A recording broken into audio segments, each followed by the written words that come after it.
They too small, I got big dreams. Hey everybody, welcome back to Pun Fun, where we have fun with puns. So my name is Ryan. Giuliano's not with us today. He'll be with us in the following episodes to come.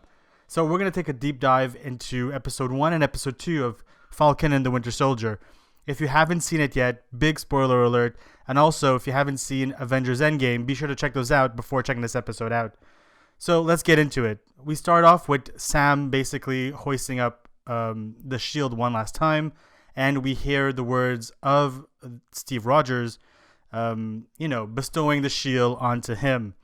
Now, we kind of have the feeling and the impression that maybe he doesn't feel worthy. Maybe he's not up to the scale or, up to the same caliber as the original Captain America.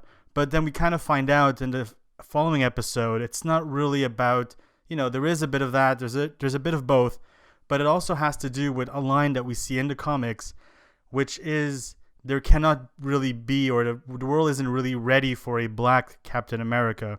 So when he fires back at Bucky saying, hey, you and Cap won't understand the reasons why I am not doing this.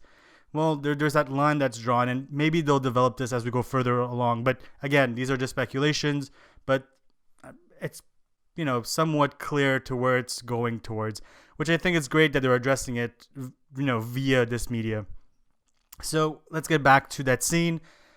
He gives up the shield, gives it to the Smithsonian Museum, which he figures it will go alongside his suit. One thing to note is in the actual comics, it's Captain America that actually abandons his suit and the shield as well. And the committee basically says, hey, should we, find a substitute? And they do envision Nick Fury. But they say, no, you know what? They're not going to go with that. They did mention Sam, and that's where the whole, the world's not ready for the black Captain America. And then they go on to our third and final candidate, which we'll get into shortly. Now, Sam basically goes back home, back to his sister and his family business. He's trying to get things going. He's trying to make, not peace, but he's trying to figure out where does he belong in all of this, because we're kind of seeing the superheroes behind the mask, behind the, their costumes. They really are just people, going on about their lives. So being gone 5 years, or even those who stayed, how do you, pay the bills? How do you pay the rent? What income do you have as a superhero? They would think, Tony was giving some, but you realize, no, they're kind of, funded by the goodwill of the people. But what happens for the heroes that, may not get that kind of spotlight or that kind of, charity from the people around them? So anyways, he goes and tries to use his good looks and also the fact that he's an Avenger to get a loan from a bank. Well, the bank, seeing that he wasn't there for 5 years, is, having a hard time giving them this loan. And you would think for everybody that came back from the bleep that their lives would continue exactly from where it, last, bleeped. But no, they really have this complex, and I guess because of the algorithm within the banks and everything, it'd be hard to, determine who was bleeped, who wasn't bleeped. Anyways, and then there was looting, and then people who may have, thought that they were dead and took, inheritance. Anyways, we're going way too far into this. But in the end, they did not get the loan. We then take a look at Bucky. So Bucky is also looking to come back into the real world and kind of lose that superhero lifestyle, in the sense that he's trying to bring out the Bucky and move away from the Winter Soldier. In Captain America, if you guys remember, he had a booklet which basically was his bucket list of things he should do, coming back so many years later on. Well, Bucky has his Bucky list, basically, where he's trying to make amends of all the people that whose lives have been affected by the Winter Soldier. Will they forgive him? That we do not know, but he's trying to make peace and amends with them. All right, so in these 2 episodes, we actually get introduced to some pretty cool new characters. One of them is Batroc, which we've seen before in Captain America: The Winter Soldier. Basically, we see Sam and Batroc, having this big fight scene in the air, well, in the plane and then in the air, which is crazy, ending, with a big explosion, while Torres, a soldier on the ground, was trying to help and coordinate, what was going on. So what's interesting about Torres is later on he has this one-on-one with Sam. Sam basically tells him that the military has been messing with Red Wing, and it's been glitching time to time, as I just did. So basically, Torres tells him, hey, you know what? Let me take a look at it. Where Sam kind of tells him no, like he's kind of on the fence, and he should be, because Torres in the books so far is actually somebody that replaces Sam and becomes the Falcon, but literally becomes a Falcon because of Power Broker, who basically manipulates his DNA, well, not DNA, but mutates him basically, and having wings, and not sponsored by Red Bull, but literally becoming the Falcon. So this can actually be his way of coming into to replace Falcon. And again, we do hear about Power Broker as we go along, especially with the flag smashers, who seems to maybe have gotten their powers from him, and we'll talk about them later on, and kind of what those injections or vaccines were all about, the ones that they tried to steal. So the way things are structured, it is very much like Captain America and Winter Soldier, being very, Jason Bourne, a lot of action, a lot of stunts, explosions, and what's really cool is the way how they finish it off with this spin of betrayal, where we do see this new Captain 2.0, John Walker. So John Walker is the new Captain America. And there's a lot of posters that says Cap is back, and have seen many memes of him, because people are kind of like, who is this guy? Well, John Walker in the books is actually super patriot. And what he does is that he sets up and stages these elaborate kind of rescue missions that puts him in the limelight and kind of puts him as if he was a superhero. Given he does have the credentials in the sense that he has done the legwork, he has done, he's a very decorated soldier, he is talented and agile, and he's able to basically fill the shoes of Steve Rogers, or Captain America, if you will. But there is more than just a physical aspect to Captain America. There is also the fact that he goes with his guts, whereas Captain was more his heart. This is going to be something that we're going to see throughout the show, and I think we're seeing bigger glimpses as we, move along. For example, when Sam and Bucky said, you know what, we'll go our way and you go your way, he didn't really say, okay, well, we'll do this together or we'll fail together. He just said, well, you go your way, I'll do it my way. At the end of that episode as well, he says, you know what, if you guys aren't with us, then stay out of my way. That is not exactly the way Captain would do things. And even when there was a civil war and he split, he still, was the bigger man, in the sense that he told Tony, hey, like, I know things are grim, we're not seeing eye to eye, but here's a phone. If you ever need to reach out, I'm always there for you. Whereas in this case, John Walker is really his own man. It's a one-man show, despite having Battlestar with him. Now, what's interesting about Battlestar is he's a new character. He's kind of loving the limelight as well, but he's going to soon discover that it comes with a price, that John Walker is really out for himself, in the sense that even he goes alongside Captain America, or Steve Rogers in this case, and basically, leaves John Walker on the sideline, because he knows or understands that what John Walker has in mind isn't what he has at heart. He's all about, the bigger picture, if you will, or his own picture, if you will. Like, for example, when he comes out, he has this, one-to-one with his wife, and which is a scene directly taken from Captain America 333, where he's about to put on the suit, and she says, go for it, and he's kind of giving her, oh, I don't know if I'm ready, maybe he is in his mind, trying to be or make his country proud, or make whoever it is proud, or make himself proud, but he puts it off in a way that is very flashy. Again, it could be because of the government, but there's got to be a line drawn somewhere where what your duty is and how you should, Steve did it, And when he realized he was a monkey on a unicycle, he said, you know what? I got to do it another way. And he was still loved for how he did it. Hopefully, Walker gives up the shield, understands that it is a bigger role that he cannot fill because of certain criteria, and maybe just becomes the U.S. agent, or again, the super patriot, or, retailored, or he may just be a villain. We'll see how that goes. But again, he's very sus because he's definitely an imposter. So in episode 2, we're presented by Isaiah Bradley, who Bucky basically takes Sam and says, you know what, there's someone you need to meet. The thing is that Isaiah Bradley has been living in the dark for so long, and not only in the MCU, but also, I would say, Marvel too. And he has his own story arc, and you would see him time to time in different storylines, kind of like in the Black Panther story, where everybody kind of seems to know who he is, and he's really contributed.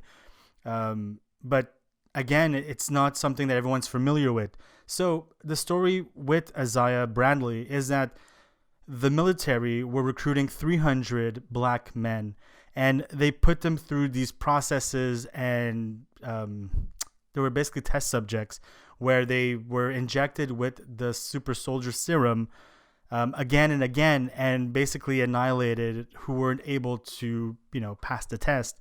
Those who kind of lived were not executed to keep the secret, and maybe a handful actually stayed back, Isaiah being one of them. For the 4 or 5 of them that actually did survive, they kept on pushing and kept on pumping them with the serum. Only Isaiah actually survived, while everybody else, their organs or muscles started exploding, or if not, they just, died off as the serum took over. Isaiah became basically Captain America. In the books, they do call him Black Captain America for time and time again, and that is why there's this little exchange with Falcon, Sam, and a kid. He says, "Hey, you're the Black Falcon," and he's like, "Well, no, I'm just the Falcon." He's like, "You're not the black kid, you're just, the kid."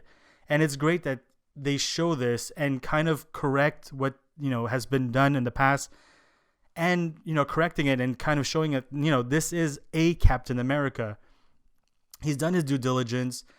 He was mistreated for his whole entire, I guess, time from the experiments till now, where he was basically just a test subject. And again, he was used and abused, and basically he had finished his missions, got captured by German soldiers. They were tested again, tortured, and then basically released, or I think he had escaped to go back to the U.S., and then was imprisoned once again because they thought maybe he was like a double agent. So he has just suffered and suffered for his country, but also for what he had become. It just became this horrific lifestyle and horrific, treatment, and a completely different treatment to what Steve had or anybody else that followed. Because once they had patented down that serum, then they were able to give it to the preferred, soldiers in this case. That's kind of why that is why Sam is very upset. He's like, why isn't nobody aware of him? Why haven't you told me? Why hasn't, Steve told me? Is Steve even aware? And he, that's when Bucky says, no, he doesn't. And it kind of shows that, well, if this was a, Black Captain America and nobody really cared then why would they care now that, if he does hoist a shield and, put up the mantle? There's just so much more barriers for him to reach to the same kind of level that Steve was at. We do also see his grandson, so Elijah, which I guess is a mishmash of 2 characters that we do see in the books. So his son, Josiah, who is basically a clone of himself, who does become Captain America. And there's also Eli, who, Eli Bradley, who basically becomes a patriot and helps, he fights alongside the Young Avengers. So I think they've mishmashed both characters, especially with the names, Eli and Josiah being, Elijah. And he is probably going to be a part of the new movement or the new wave of heroes, which is the Young Avengers. So now let's talk about the Flag Smashers. So the Flag Smashers is a group of terrorists who, see themselves as activists, who basically want to reunite the countries and not have barriers or not have countries at all. They basically want to be one union, one world, basically. What's interesting is that in the books itself, there was Carl Magento, who was raised in wealth, and his dad was a diplomat who got murdered, and he really wanted to also be a diplomat. Kind of seeing how that played out, he, flipped it around and became anti-patriotic. He didn't stand for the flag anymore, and basically carried on this wave of against nationalism. So the same way Red Skull was all about Nazism, he is the more current version, being the Flag Smasher. In the MCU, they make them as a group, which I think was really cool. But also Carl, and now being Carl Lee, is their leader and kind of has, is pushing her team forward. So there's even a scene where Power Broker sends his goons to finish off or prevent them from taking off, basically. One of them actually sacrifices themselves for the greater cause of the Flag Smashers, seeing that they didn't really, not that they didn't care, but they really believed in their cause, and they may be even delusional, kind of leads me to believe that the vaccines that are there are actually the super soldier serum that has been giving them the powers. So maybe they want to grow their team and kind of like take, the action or unite everybody by force. So we're going to wrap things up with a few Easter eggs from episode 1 and episode 2. In episode 1, we see Sam at the Smithsonian Museum amongst so many of Captain America's relics, one of which is Captain America's first appearance in the comic books, where he's actually punching out Hitler. We see this once more in Captain America, the First Avenger, where Steve is putting on these shows on tour for the troops, where basically he's punching Hitler time and time again. Another cool callback is White Wolf. So White Wolf is basically Bucky in the MCU going through his recovery in Wakanda to find, Bucky once more. In the comic books, White Wolf is not originally from Wakanda, but he was raised and he was given the skills and trained so well, actually, that he became Black Panther's sidekick. So will Bucky be the next Black Panther's sidekick? I don't think so. I think the MCU is trying to stay away from sidekicks. I think they want every individual to be their own, kind of hero and have their own stature. But it would definitely be cool to see Bucky at least have some kind of influence or, show as the White Wolf in Black Panther 2. And again, this could also just be an Easter egg. So we'll see where it takes us, but it's definitely cool to see. One last thing, and the MCU has always done this so well, is taking the panels from the source material, so these comic books, and putting them on the big screen or small screen, wherever it is you watch your Disney Plus, not a sponsor. For example, when John Walker is with his wife in the locker room and you see the suit zipped midway, that is exactly what you see in the books. It's just the fine details. Again, it's so well done. Definitely, as somebody who reads the books, definitely enjoyed it. Please take some time and hit that subscribe button, but also the notification bell. This is one way that we know that the content that we're putting out is appreciated by you, but also we do believe that episode 3 will be the episode that everyone goes on board. Kind of like in WandaVision episode 1 and 2, where everyone was kind of either loving it or hating it. But episode 3, everyone's interest was piqued. I think the game changer was episode 2 for Falcon and Winter Soldier. They've definitely touched on some characters and subjects that really do prove that they're not just fighting aliens, androids, and Gandalf or wizards. There's definitely more to it, and kudos to Marvel for putting it on such a big platform. Well, we're going to explore that in further episodes, but you guys have a great time. See you guys on the next episode. Peace.